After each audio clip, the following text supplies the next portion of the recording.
We started this last month, but we had Ziggy Gruber here. And tonight we have another influencer in the community, someone that we think you can learn from, someone who can make us wiser, more adult, and to learn about what it's like to live as Jews and as human beings in this day and age. So I'm excited. I'm excited too, Brian. You know, today our guest is not only a respected surgeon and expert in the field of weight management, but he's also a widely followed social media influencer here in Houston, nationally, and even internationally. You know, Brian, you could probably relate to that. You're kind of an influencer, aren't you? You know? Well, I mean, some people call me a shepherd. I have a flock. You got a flock. You're doing all right. What are you up to? What are your numbers? You mean in terms of live stream, like how many people come to services? No, I'm talking like, you know, Instagram, social media, you know, that type of thing. What do you Can I include my parents and Lisa and my kids? Even though my daughter just stopped following me. Yeah, I'll give you that. I'll give you that. That's fair. All right, about 20,000. Not bad. Well, no, not that important. Maybe 20. Okay. But that's all right. How about our person tonight? Yeah. So our person tonight, actually, he's Dr. Garth Davis. Has over give him a round of applause. He's not even here yet, and he's getting applause. He's got over 100,000 Instagram followers that want to know his thoughts, his opinions regarding nutrition, weight management, all about living a healthy lifestyle. He's an innovator. He's a respected expert in the field of bariatric medicine. He also starred alongside his dad, who is also here tonight, the other Dr. Davis, in a successful reality TV series called Big Medicine that was on TLC. He competes in marathons, Ironman triathlons. He's a frequent keynote lecturer in the topics of obesity, nutrition, bariatric surgery. He's kind of a badass, Brian. We could bring him out, but is your ego going to be able to handle it? This is your house. Are you going to be able to handle that? I think all our egos are in for a check tonight. Okay. All right, we're gonna be okay. So let's welcome Dr. Garth Davis.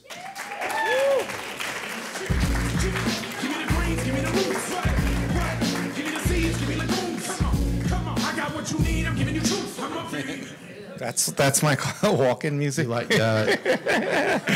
there's more to it. It goes on. It's something about being a vegan and all that kind of stuff. Oh, yeah. Vegan rap. Vegan rap. That's There's good. about one of them on the internet, but we found the one There's vegan a few. rap. There's a few. It's up and coming. And the licensing fee was very reasonable. You may want to, you could use that at your clinic. So, Garth, thanks for being here tonight. Well, thanks for having me. And we want to use a guest because you've certainly dialed into something that's resonating, that I think everyone here can attest to, inspiring and helping people really throughout the world live better lives. Yeah, so this event, it's our second event for this 4525 Live. And I love that I'm following Ziggy. You're following Ziggy. And tonight is going to be, it's a complete 180 from that discussion. We recognize a lot of faces. That was about, you know, corned beef, pastrami, goulash. Can you imagine me talking to Ziggy about what to eat? I'm guessing it's going to be a little more, you know, blueberries and kale and spinach. A little bit different, but, and by the way, we're impartial. We're not, there's no judgment here. So we just want to learn, be inspired. And with that being said, you know what, we're gonna ask you the same question that we asked Ziggy to start with, and it was, what'd you have for lunch today? Every day for lunch, I have a salad with chickpeas, some rice, some beets, some broccoli, and other vegetables. That's my daily lunch. Sound boring? Yeah. Yum. Is that what Ziggy said? Anybody hungry? Yeah. I have to say, when Ziggy was here, I left really hungry. Yeah. And we'll see if... But you know, like people always say to me, they're like, don't you crave? And I used to, look, you know, my story, I don't know if you're going to get into it, but it goes back to a time where I ate very differently. I mean, I grew up in a house where my mom cooked steak all the time. I ate cheeseburgers all the time, and I loved cheeseburgers. In fact, where I studied surgery at University of Michigan, they had a Wendy's in the hospital, if you could believe that. And then, you know, you see these patients with their IV poles waiting for their double cheeseburger. And that's how I grew up, and that's what I loved. But when you become healthy and when you really learn where our food comes from and what's entailed in the food, you will tend to find that you don't like that food anymore. So I used to love a pastrami sandwich from a delicatessen, and I love Ziggy with all my heart. I do not want a pastrami sandwich. It's not like I'm not going to eat it because I want to be healthy. I'm not going to eat it because I don't want it. It's not what my body wants anymore. Right. Well, I can relate when I go there. Yeah. You know, I can get the kale and salmon salad. I mean, that's all he tells me there's a kale salad. He tells me that. Yeah. Well, let's take a step back. Let's start from the beginning. Sure. Let's talk about the background. Right, so you moved here, your family moved here from South Africa. How old were you, by the way, when... I was 3 years old when we moved. Okay. We moved to New York, and then my father was doing his residency down in Galveston. Okay. And your family settled in the Memorial area of Houston? Well, we were in Fondren, South Africa first. Okay, you did a stint there. Fondren, South Africa, where all the South Africans went. Okay.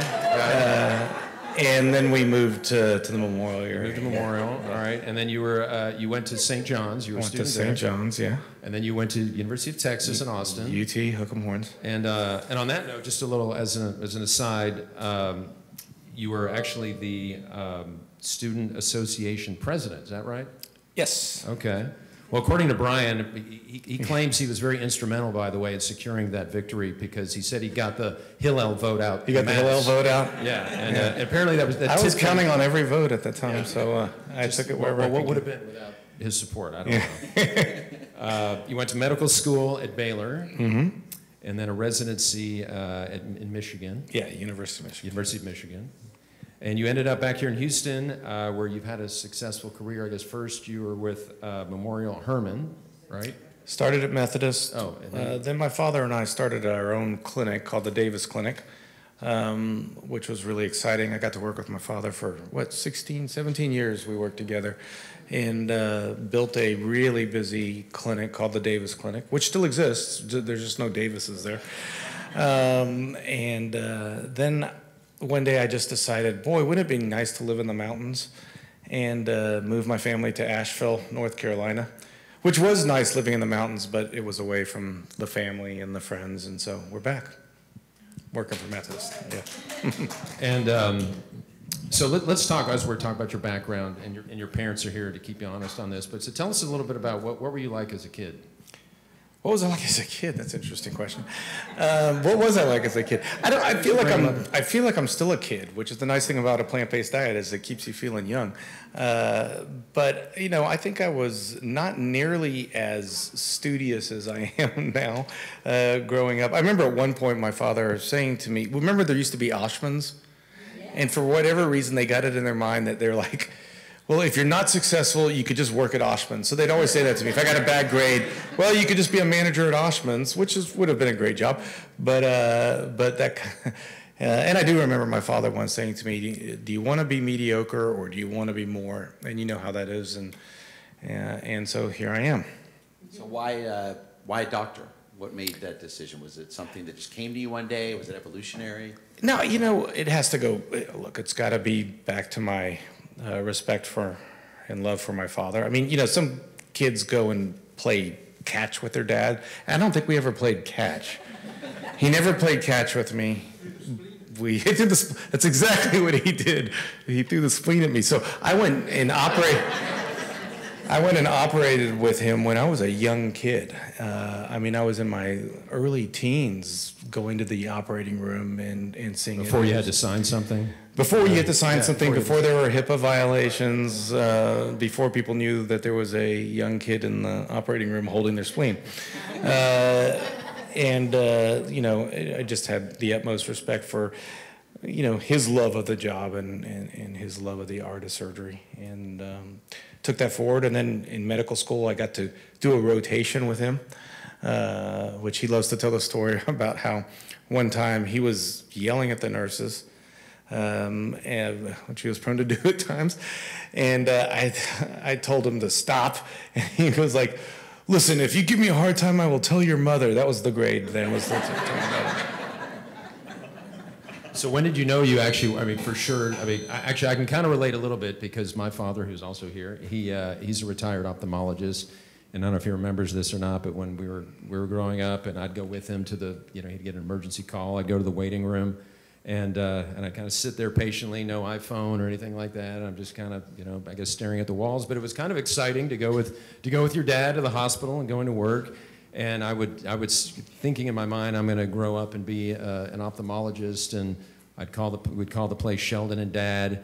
And I was like, I'll keep you on the bill, for a little while. Yeah. And then I discovered this situation called vasovagal at some point. Yeah. And I was like, okay, this isn't going to work for me. Yeah. But well, eyeballs are gross. I get vasovagal with eyeballs, so I could not be an ophthalmologist. Yeah.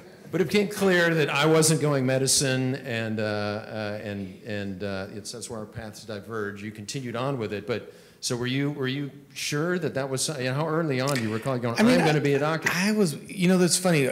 I played football in high school at St. John's, but when I say play football, it was left bench or left out. But one time I got put in, and I got knocked completely cold out. And I'm laying on the football field, and as I come to, I keep repeating for the next hour, am I still going to be a doctor? Can I still be a doctor? Am I still going to be a doctor?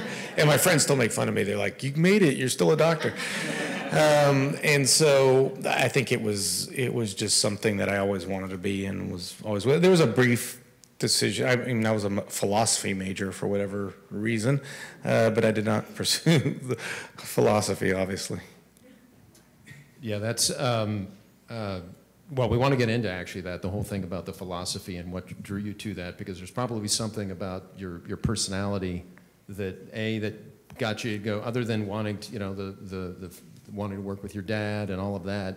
But let's talk about how you got into this TV show that you all did together. Can you just quickly tell us about how that came about, and what it's an exciting opportunity to do that type of thing? Yeah, it was interesting. So I had a friend who I went to high school with and college, and he became a TV producer.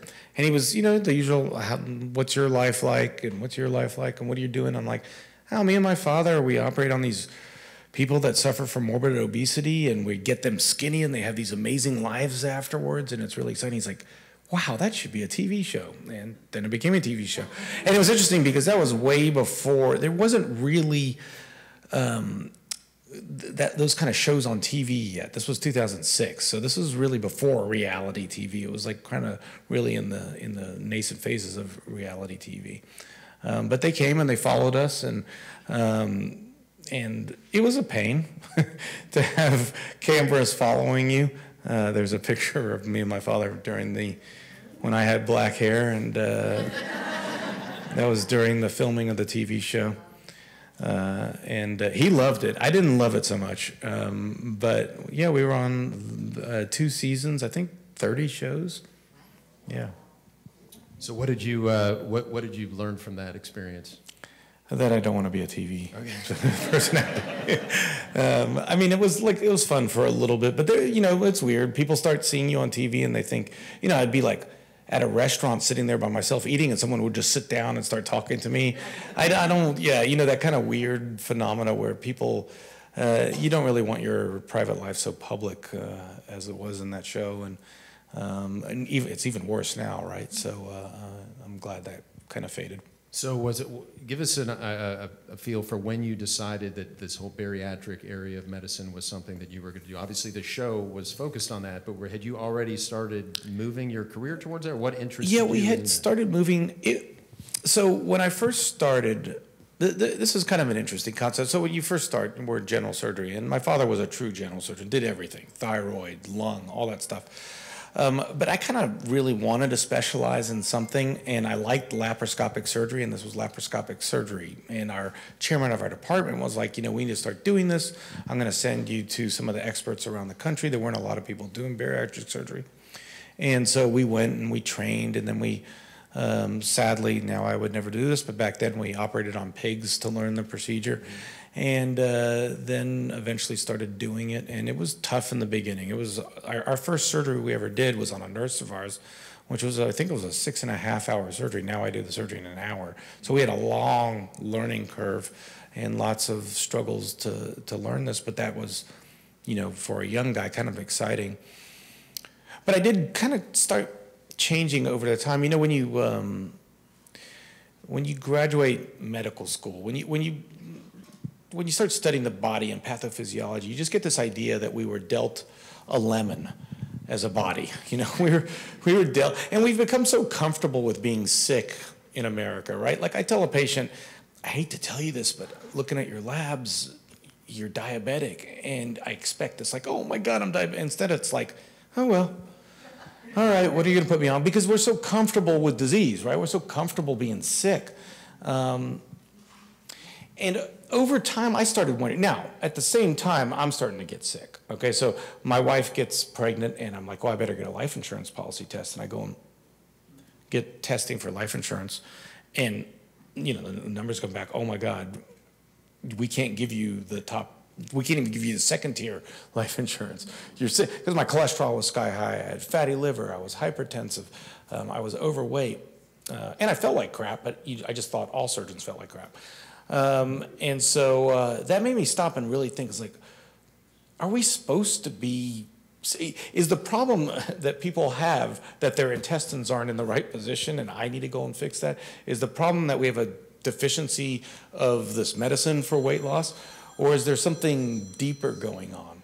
And that made me start looking into what is it that's creating this disease process in human beings now? And why do we have it in America more than any other country in the world? Despite one thing that really shocked me was how much money we spend on healthcare, way more than socialized medicine, countries that have socialized medicine.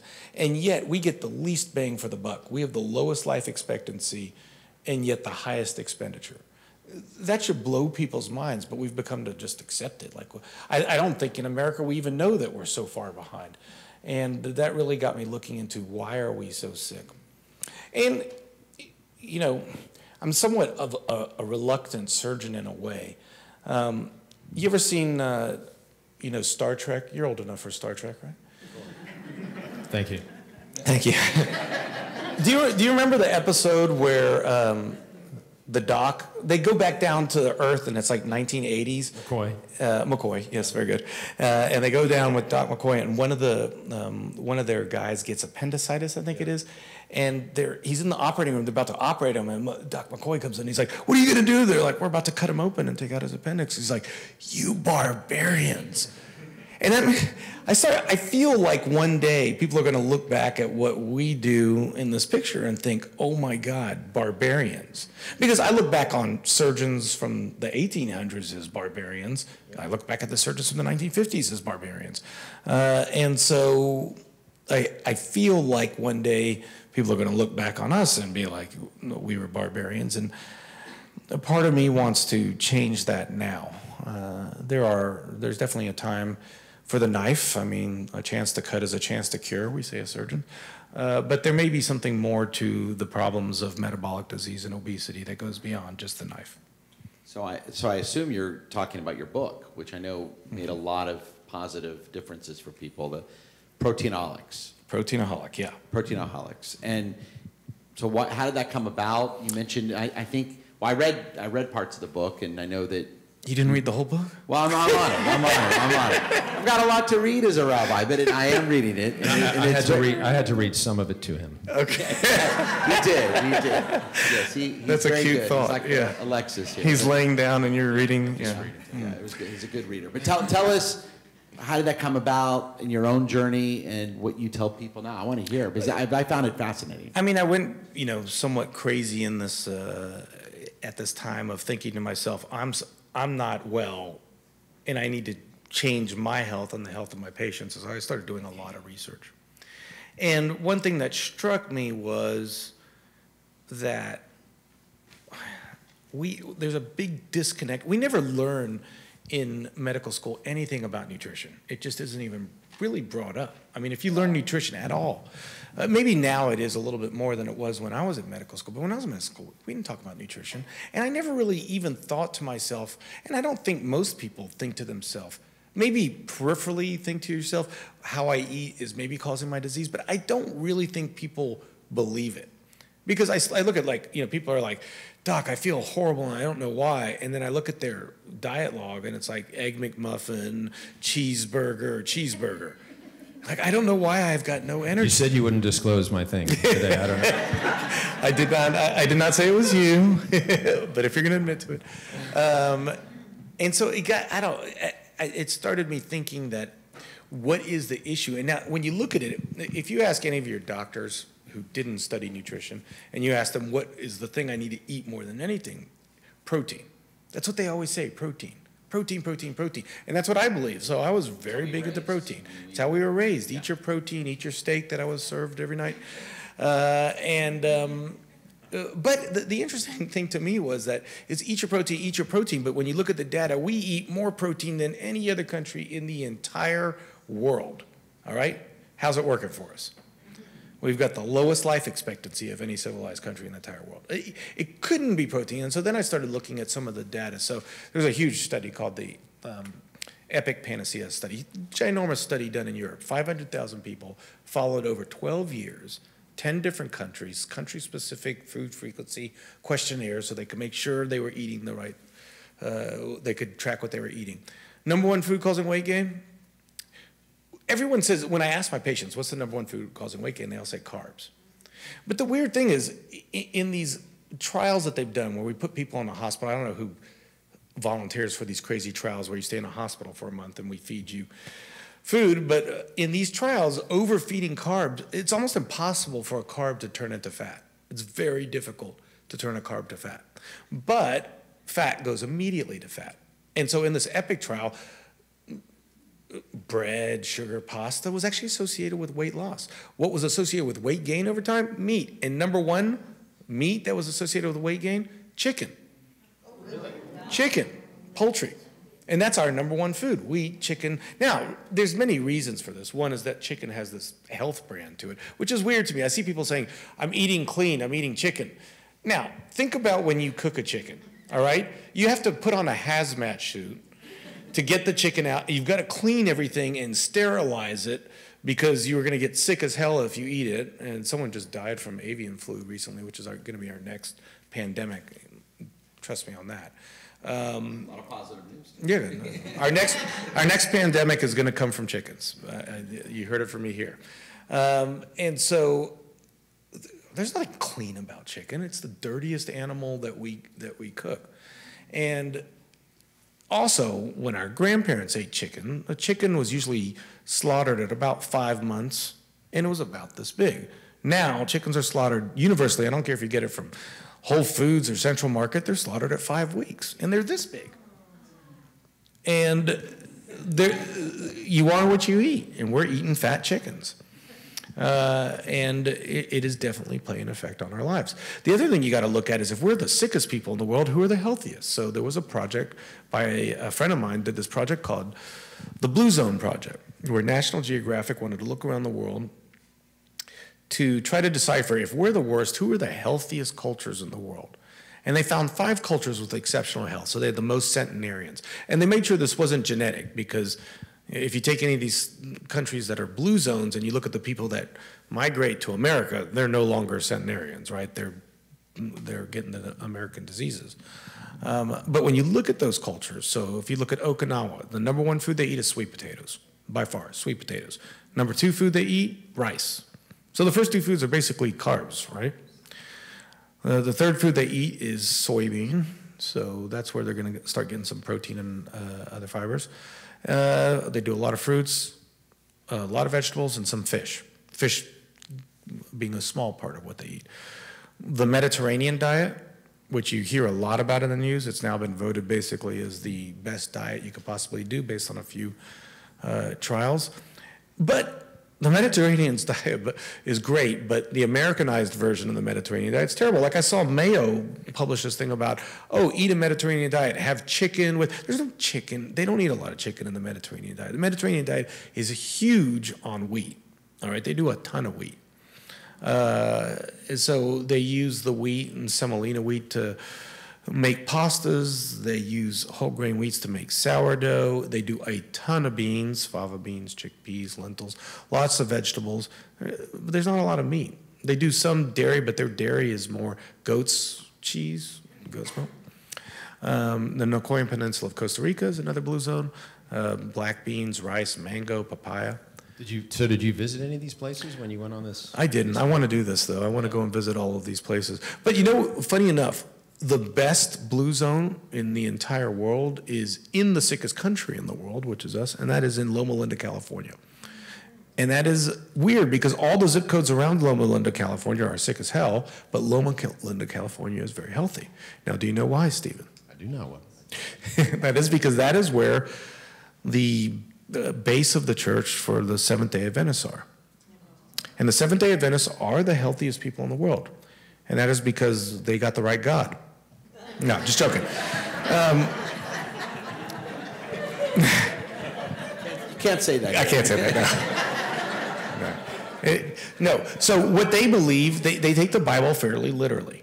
All right, and you and I talked a little bit about this, but in the Bible, in Genesis, it says that God has given us all the food, I don't know what's the exact verse, but the fruits and the vegetables from the Garden of Eden, the seeds and the plants. And then another verse in there says, one day the lion will lay down with the lamb.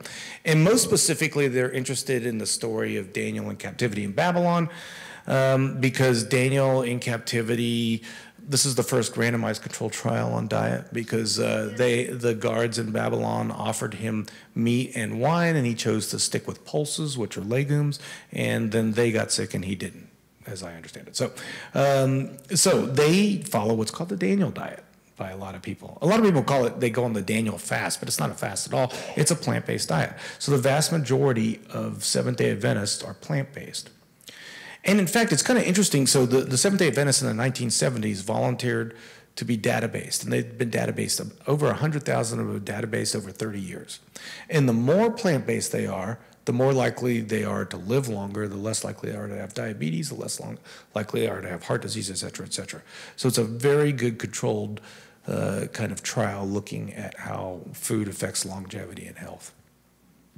So I also read your book, and there's several things. I did read all of it. Okay. Well, I skimmed a few things. There's a few recipes in there. I skimmed those as well. Okay. But actually, it's a terrific book. I would encourage everybody to read it. I haven't been somebody that has not really watched my diet carefully over time. But after reading it and hearing you speak, I'm thinking more about all of that. But there's some things in there that are very evident. Number one, you're very honest about your prior views that you had, and then how you were taught things. You had a lot of conviction in ideas and thoughts that you were actually changed over time drastically, right, based on this evidence-based research that you've done. So that just struck me that you obviously, you're taking the time to put in the work and formulating an opinion and being open to change. You're obviously not. Yeah, you always have to be, and I still am. Yeah. I mean, I went, more and more plant-based as time went on until we get to this term of vegan, but you don't have to be vegan to be healthy. It's not that you can't ever eat any meat ever. You could be healthy eating some meat, but you need to eat a lot of vegetables and fruits. Now, I'm vegan there's three reasons, I think, when you look at food, and I don't take this into, I see some patients out here that have been patients of mine. I don't take this into the clinic room, right? I'm not going to tell you got to be vegan as a patient, because to me a vegan is an ethical term. The more I learned about where our food comes from, the more I was like, oh my God, what we do to animals is unbelievable torture. If we did this to dogs, we'd go to jail. But if we do it to cows, pigs, and chickens, it's celebrated. And of course, you don't get to see it done. And if I put it on Instagram, you say, how dare you put that violence on Instagram? And I'm like, well, if it's so violent, how dare you eat the food? So there's a very ethical component to being vegan. Then there's the unbelievable, the animal agriculture, the effect it has on our environment. Most of the deforestation is due to animal agriculture. Most of the loss of wildlife is due to animal agriculture. Most of the pollution to our oceans and seas is due to animal agriculture. So those three things become a huge component in choosing the way you eat. So I'm always interested in science, and I think there is science. You got to be careful about confirmation bias, like only looking at things that support your view. So I'm always looking at things that don't support my view. to challenge myself on that. And that makes me say to my patients, yeah, you could have some fish, because the data on fish is actually really good. Fish tends to be pretty healthy and is associated with a long, if you look at the Seventh-day Adventists, the vegans lived a long life. The pesco-vegetarians lived slightly longer than they did. And so I have to admit that. That's probably because of omega-3s. And so, you have to admit that. But there's other things that keep me, vegan in my own lifestyle. So, but you went on this journey, and you didn't just research all this. You took from it, and you changed your life drastically, right? I did, yes. And by the way, your South African heritage, and culturally, I've been married to a South African for 22 years, and had a lot of meals with South Africans. And let me tell you, South Africans love their meat. They love it. By the way, they love their meat, and they can clean a bone like nobody's business. By the way, they can. It's impressive. It's really impressive. Yeah. So for going from that upbringing to being a plant-based vegan was, that's borderline heresy from where you. Well, I mean, in the beginning, so we're talking. This is 2007. There wasn't vegans anywhere. Like, it was like, well, I'm reading this stuff and I'm like, oh my God, I shouldn't be eating meat. In fact, there's a great book called Eating Animals by Jonathan Safran. Is that his name? He's an excellent author. I really recommend that book. He's Jewish, so he goes from a Jewish background and has that tie into his culture and stuff. But this kind of like culturally, it was in Houston, Texas. This was just like no one had ever heard of this, so it was really hard in the beginning. It was very difficult. Now it's easy. Because there's every place you go, you say I'm vegan. They're like, oh, okay, we can accommodate. But that's back like you, Brian. You can kind of relate to that. No, I would say in keeping kosher, right? Kashrut is about kashrut was a concession that God made. The ideal was to be a vegan, like you said. And then after we left the Garden of Eden, according to the tradition, eating animals was a concession made by God, but do it with certain rules. Right. Certain animals you can eat, and if you're going to eat those animals, they have to be killed in a certain way that alleviates the pain to the animal. Right. So you're right on to the idea that that it's been going on for a long time, but it isn't easy. You have to be fully committed all the time. Every time you go out, every time you eat, you have to be careful what you eat. How have your kids taken upon that? Your wife, your family, your good friends? Well, my wife is probably the best vegan cook in the world, so it's easy. Like, the way she prepares food is amazing. So we've wanted to start a vegan restaurant several times. So probably would. Yeah, go ahead. And it'd be automatically kosher. It would be automatically kosher. We could go in partnership. According to my family, though, they don't think it's kosher, though. Really? Yeah, because the plants have to be certified that there's no bugs. And then we'll make it conservative. Conservative, okay. Conservative kosher.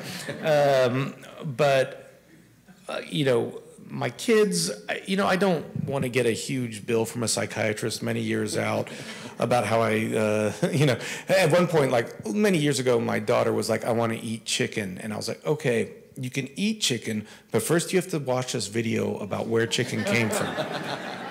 And it was cruel, and she cried, and then I was like, maybe I shouldn't do that. Now there's a little bit of rebelling going on.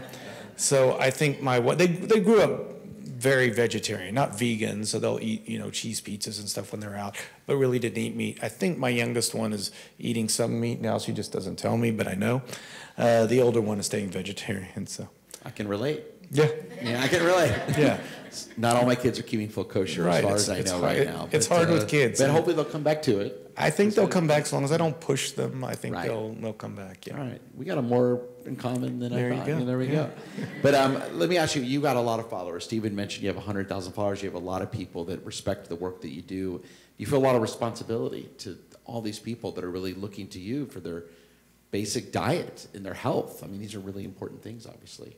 Yeah, I mean, it's hard to sit across from someone in a clinic and, each month they come in and look at their weight. And if they have a bad month and they regain weight, part of that responsibility is on you. Or the worst is you do a weight loss surgery and they lose all this weight and then they start to gain weight. That's really tough.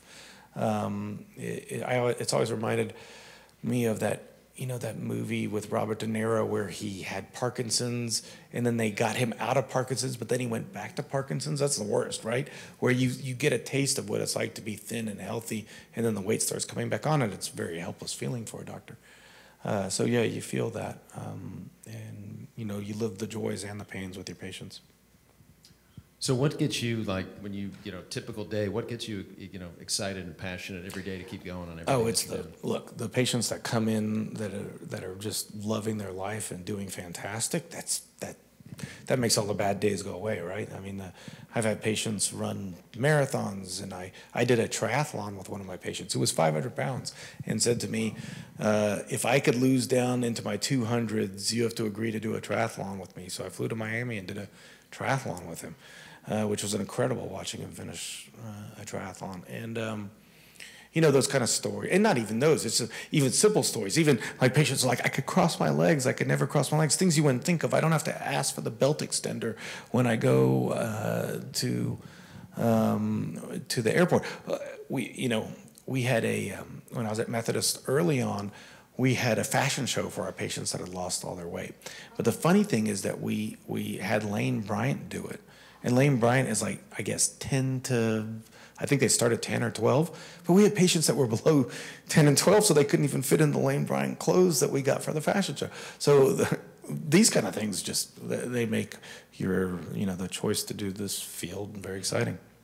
So I know you've started moving into not just the weight management, but things like anti-aging, Yeah. Longevity. I'm talking about anti-aging, longevity, Brian. Yeah. Tell us about that. What's kind of Yeah, made you expand? anti-aging, it all fits together, right? The problem with medicine as it's practiced now in Western medicine is it's all siloed. The cardiologist sees you for your heart, doesn't know anything or care anything about anything else. The endocrinologist sees you for your diabetes. This is all part of the same disorder, and that is really a metabolic disorder, and it really comes down to our lifestyle, how we sleep, how stressed we are, what we eat, and how much we exercise. These are the fundamentals that go into living a long, healthy life. We're looking at this on a macro scale by looking at cultures that are successful living long, healthy lives, and we're looking at it at a very microscopic level. Why do we age? What factors are causing our genes to make us age? And I think that's kind of fascinating because aging is kind of a disease. And the question is, can we solve that disease process? And a lot of what we do when we're solving metabolic disease is actually helping people live longer. We know that from many of the studies with dietary intervention and with surgical intervention for weight loss, it extends life. And can we extend life even in people that aren't overweight, and everybody, can we extend life? Which then gives us a special problem for you, Stephen, because do we have enough money to live? If I retire at 65, can I live to 120? But the new goalpost is to say, let's live to 120. And that may sound miserable because people think of 120. You know, we've come to think of aging as, you know, we work hard until 65 and then our knees give out, our hips give out, and our retirement is spent with the orthopedic surgeon. But the idea for the future is that's not the case, that, 100 is our 60. And we're making some, I say we, the scientists are making some big moves in that area. So what are you doing as far as that goes? I mean, I do everything, but I don't like to recommend it because some of it's very experimental. Well, in fact, I told my wife today, I was like, one of them, I'm taking this one pill, and I'm like, I think it's making me feel weird. I think I'm going to stop it. But well, on that note, yeah. I know that, from reading the book, Garth he walks the walk, and yeah. I mean, you kind of use yourself as a guinea pig for this. Yeah. Has anything ever really gone terribly wrong for you in that process? It could be right now. I feel weird. So there's a drug called rapamycin, and it's got an interesting story, right? So the interesting story is that they went to Eagle Island. You know the island where they have those big, There are pictures of these, there are statues of these faces, gigantic, built in. They don't know how they built them and buried them, but it was Easter Island, sorry, not Eagle Eye, Easter Island. It was interesting because in Easter Island, if someone felt sick, they went to the volcano and they laid in it and got better. So scientists went and studied the soil and they found this interesting molecule that they called rapamycin. Rapamycin's been used to suppress the immune system at high doses for transplant patients. It works on a special enzymatic pathway that works in every single one of our cells called mTOR, the mammalian target of rapamycin. So mTOR seems to absolutely control aging. So in mice, in yeast particles, and now they're studying it in dogs, if you stop mTOR, if you don't activate mTOR, you live considerably longer. Now, how as humans could we naturally stimulate mTOR? That's what's interesting, because now people are taking rapamycin to block mTOR so that they could live longer, but we have great data in just about every species except humans. So now it's kind of experimental in humans. But there's a way you could block mTOR without taking a medicine that may possibly be making me feel weird.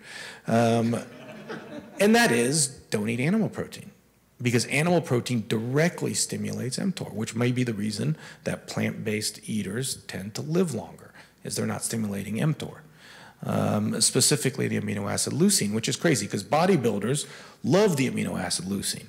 They're like, leucine builds muscle, and it's true because if you activate mTOR, you build muscle. But you also activate this thing called cellular senescence, where your cells kind of die off, but they don't completely die off. They keep producing an inflammatory mediator, which interestingly, if you look at the life expectancy of a bodybuilder, it's about 47 to 52 years old. That's the life expectancy of a bodybuilder. Yeah. We don't have to worry about that, Brian. So if you for some reason take too much of this rapamycin, or not that you said you were taking that, but if you did that or something, you become immunosuppressed. So well, yeah. And if your case, if something went haywire, and just off the rails one day, and you got some kind of superhuman mutation going on. Have you thought about what kind of thing you'd like, what kind of name you'd like? I mean, my superhero name for taking rapamycin. I put some thought into this for him in case he. Oh, please give me some ideas. I've got, and maybe we'll get a show of hands who likes what. But I've got Veganator. Veganator, that is awesome. The Kale Gator. Kale Gator. Yeah. Or Dr. Asparagus. Okay. Dr. Asparagus. I think Veganator is going to go with it.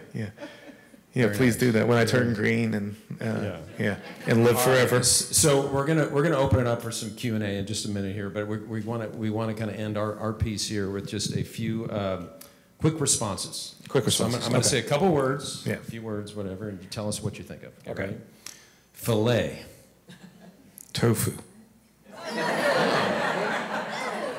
Really? Tofu filet, it's delicious. You could go to Benihana, they'll do a tofu filet for you. You got to get it chunks or big blocks? No, you get a big block, tofu filet, yeah.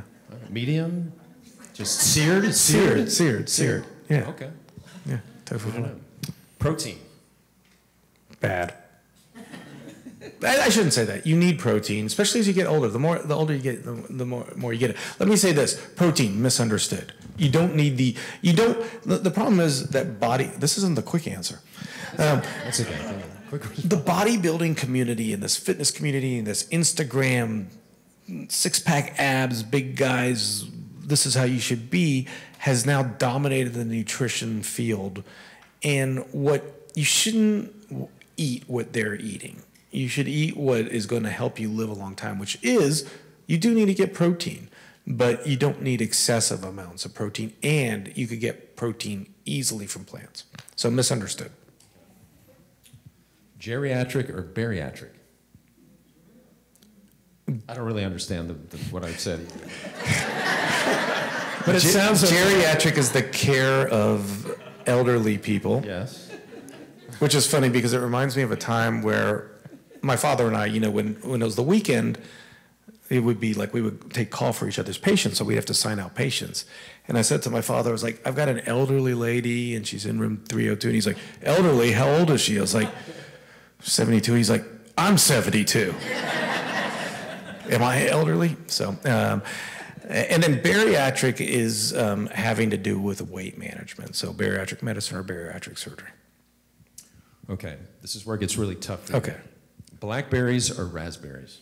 Blackberries. Oh, no hesitation. Yeah. Either one, is one better than the other? Or you just No, like all berries are absolutely fantastic. I mean, we should be downing berries. The other thing that kills me is people thinking that fruit's bad for you. This is the most preposterous. I was complaining to my wife today because we're talking about confirmation bias. There's certain people that have absolute confirmation bias, and there doesn't seem to be any amount of science that could change their mind. There's this group of people called the carnivores. They now believe that they're eating nothing but meat.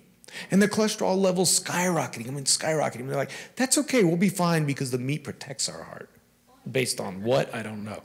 So anytime I present papers to them, they're like, well, that's epidemiology. Epidemiology's terrible science. So now they've got a paper, they call it a paper, it's barely a paper, it was a survey of some carnivores and they said they feel fine. And that's their evidence now. But the crazy thing is that they believe fruit is bad for you. There are so many scientific studies showing that fruit is good for you. There's never been not a single study showing that fruit is bad for you. Not all the sugars in it. Oh, Is that all? it's total BS. The fruit is so great for you. The antioxidants in it. Fruit's a mixture of fiber and water. There was a recent study because fatty liver has become a huge problem. Now, we used to do transplants mainly for hepatitis C or alcoholic cirrhosis. Very quickly, it's becoming because of fat in the liver because of the way we eat.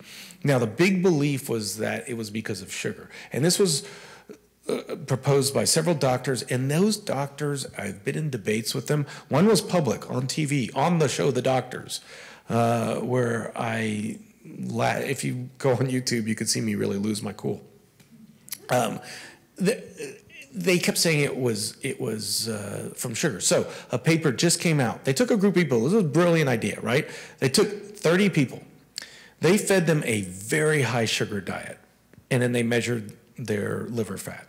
Then they let them go away for 7 weeks and brought them back and fed them a very high saturated fat meat diet. The sugar diet had zero effect on the fat in the liver. The saturated fat diet skyrocketed their fatty acids. And the saturated fat diet, for reasons we could get into, created insulin resistance and diabetes, whereas the sugar diet did not. Sugar does not cause diabetes. Sugar does not cause diabetes. Sugar does not cause diabetes. Fat does. The fat in your diet causes the fat you eat is the fat you wear, the fat you eat is the damage to your blood vessels, etc. And speaking of fruits, one thing I did learn from your book is that frozen fruit or vegetables, you say, is fine. It's great. Yeah, it's perfect. It's they pick it fresh, they wash it, they clean it, and then they freeze it. So you don't have to do any of that stuff. It's cheaper and it's fresher than the fruit you get in the stores. So yeah. Okay, you ready for the next one? I'm ready. Walnuts or cashews? That's a good one. Funny enough, walnuts are probably the best nut you could possibly eat, based on their omega content. So, And can you eat too many of them? So, nuts are very calorie dense, and I try to teach people to not eat foods that are dense in calories, but nuts tend to be an exception. So we talked about the Mediterranean diet, and there was a huge study on the Mediterranean diet called the Predimed study. And in one group of the Predimed study, they fed them an extra 500 calories of nuts a day. So you would expect them to put on weight, because if the control group's not eating that extra 500 calories, the nut group should put on weight. But they didn't. And this has confused everybody. Some people blaming them because the nuts were donated by the almond industry. So big nut was funniness. But what they've come to see is that we don't absorb all of the nut calories when we eat them, which is why nuts are better than nut butter, where it's been ground down to a very absorbable.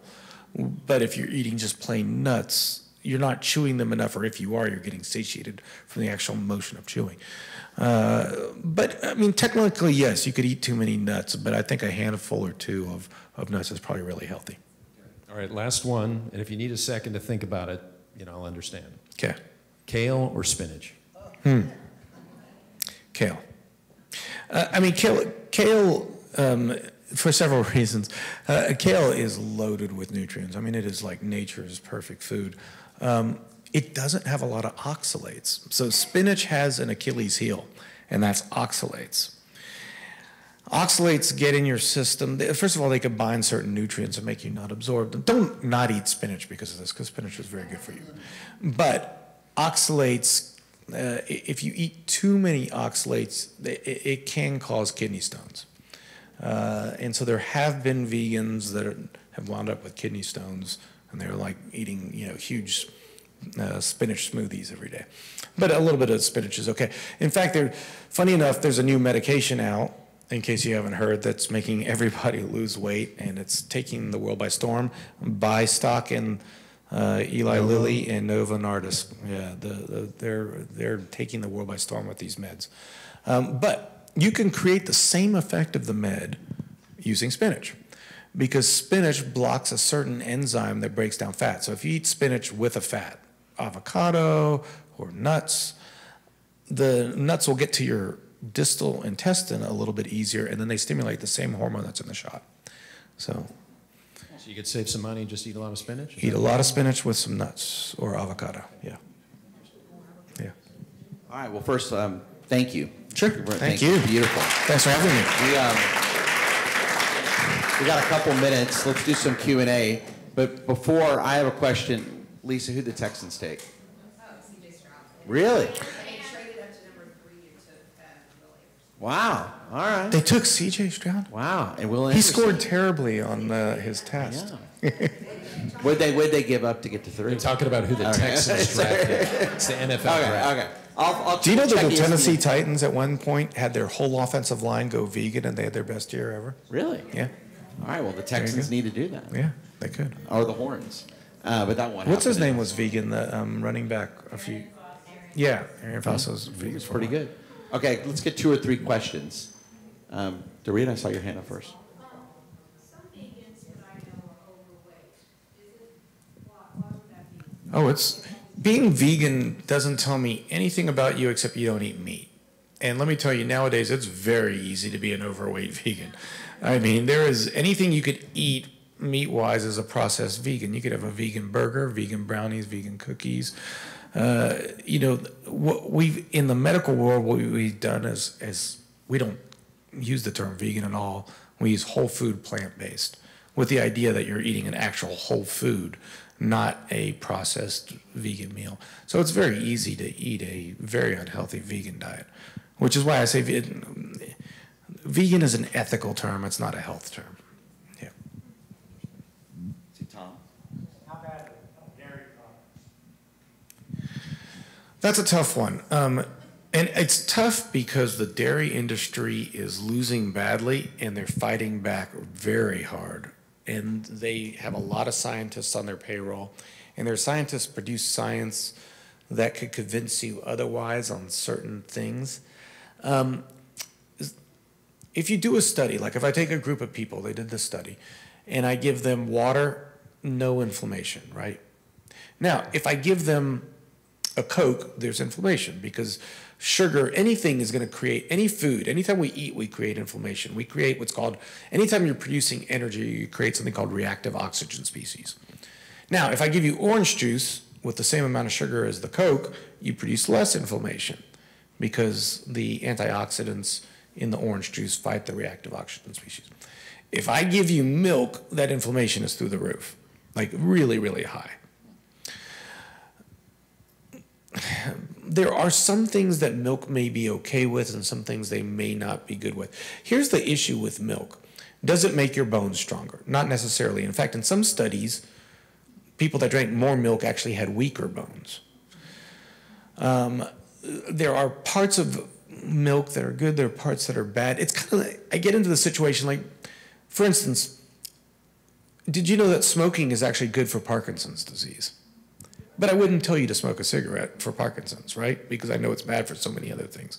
There may be some good things in milk, but there's enough bad things where I don't think it's a good idea.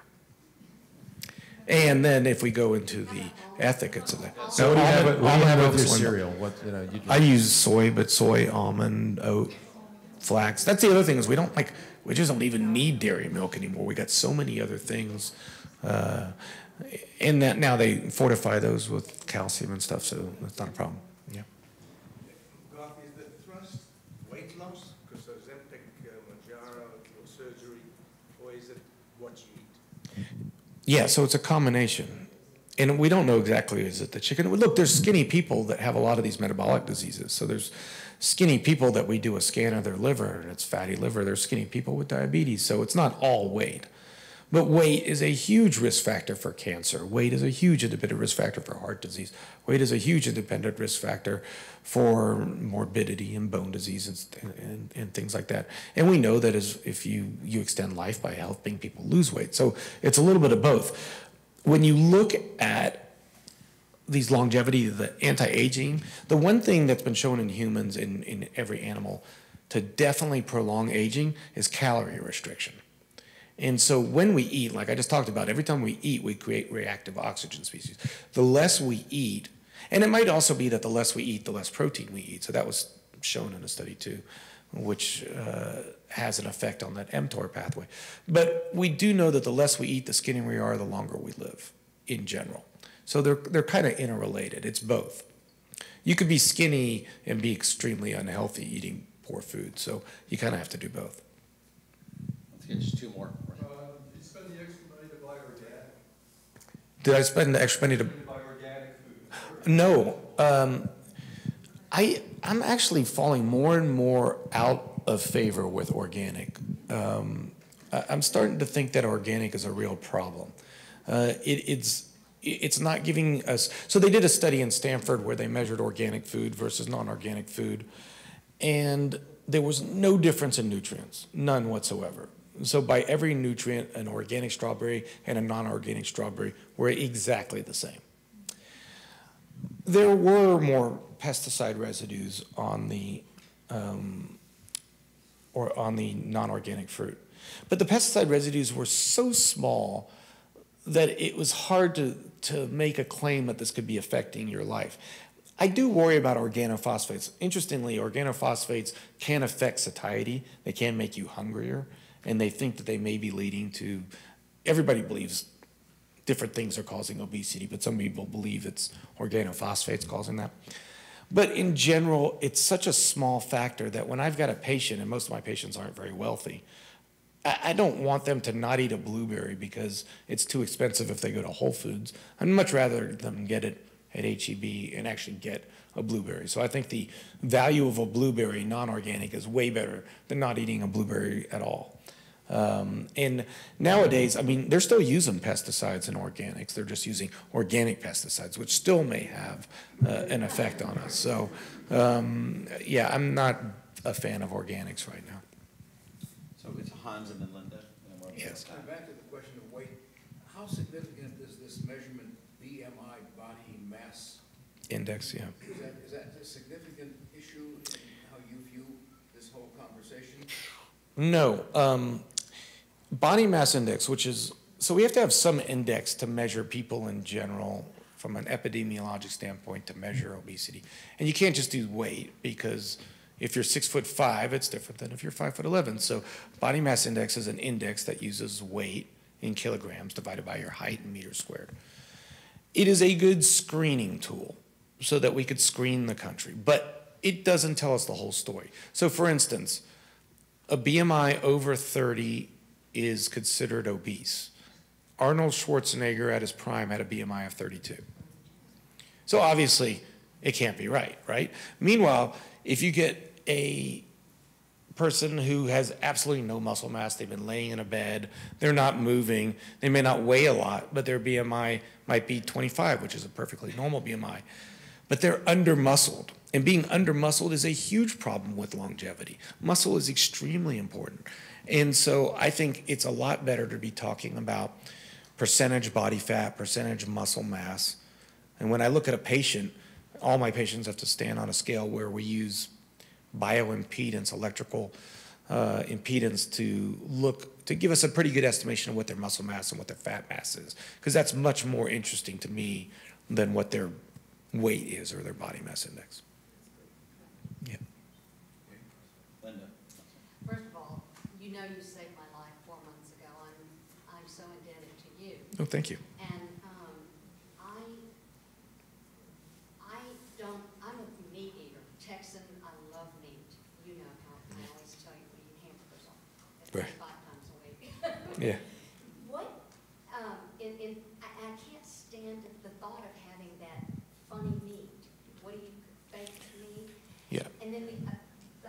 Beyond that Meat. I want to ask you about, but I also want to ask you about sugar. Mhm. I know, you know, especially after what surgery I've had, I'm not supposed to have sugar, but we all know everybody wants something sweet, and I do love fruit, but sometimes you also want to have a little piece of cake or something. So what do you recommend sugar-wise to have, and then what do you recommend instead of meat? Like protein bits make me nauseous to think about. Yeah, so the thing is, okay, so on the meat side, if you went and got a Beyond Meat burger, you wouldn't know it was a Beyond Meat burger. If they didn't tell you, you're doing that, but if you didn't know, this is always funny to me because your hamburger is chewed up. There's probably some anus of a cow in there. No, seriously, there is. I don't know what to tell you. Make it through the whole thing here without it happening. I mean, it is like, Garth. it's like the innards of a cow. It's got bacteria. Okay, that's what's in the cow. What's in the Beyond Burger is some plants. I don't know what's grosser, but also if I gave you a Beyond Burger all dressed up, you wouldn't know. In fact, there's been times where I've ordered a Beyond Burger and I've told them, you need to take this back. This is actually meat. They're like, no, it's the Beyond Burger. I'm like, no, this is meat. Like, no, it's the Beyond Burger. And I'm like, oh, maybe it is the Beyond Burger. They've got it down so perfect now. They're also, interestingly enough, coming out now with actual meat that they basically are growing in a lab. So this is kind of fascinating, but it's going to taste exactly like regular meat. It'll look like meat, but it's not going to be real meat. So that's already here. There's already a few companies. Invest in those companies. I think they're going to do well. So, you know, I think there's a lot of alternatives. The best alternative, though, is not even that. It's to change your taste to the point where it's not even the Beyond Burger, though I still love a Beyond Burger from time to time. Still, when I eat it, I don't feel good. I feel like I'm eating junk food. But when I eat, like, you know, a beautiful bowl of black beans and rice and vegetables and stuff like that, then I feel healthy. That's what I want to eat most of the time, and that's where you got to really change your taste buds towards that. From the sugar standpoint, sugar is demonized much worse than it should be. Not that you should go. The problem is, like, you go and eat a cake, it's not just sugar. It's sugar and fat, a lot of fat, and that combo is bad because the fat blocks your muscles receptor, so it doesn't react to insulin well, and so the blood sugar goes higher than it should. If you're just eating pure sugar, it doesn't do that. They've also done some interesting studies. We're just so used to the taste of pure sugar, we've lost what the natural sugar is supposed to be for, which is fruit. Fruit's a perfect sugar because it comes with fiber and water. It's filling. It's like a delayed release of sugar. So if you give someone cake, their sugar is going to spike and drop real quick. That drop's going to make them hungry really fast.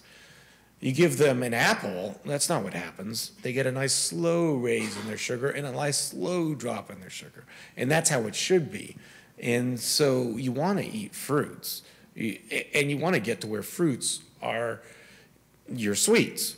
And you don't have to be perfect about that. I still love sweets, and I'll still eat sweets from time to time.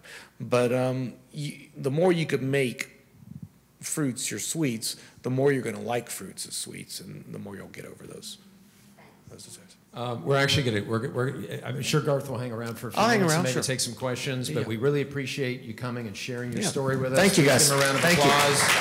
Thank you.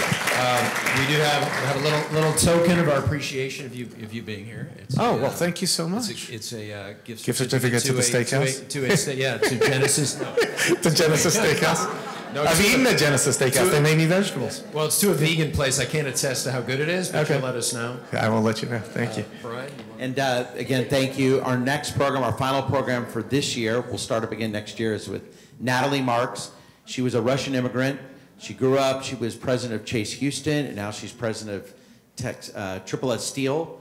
She's an amazing story, incredible story how she became one of the most powerful women in the business world in Houston, being a Russian immigrant. Wow. So I think she's someone here that's June 1st. So hope to see you many times before that. Thank you, everyone, for coming this evening.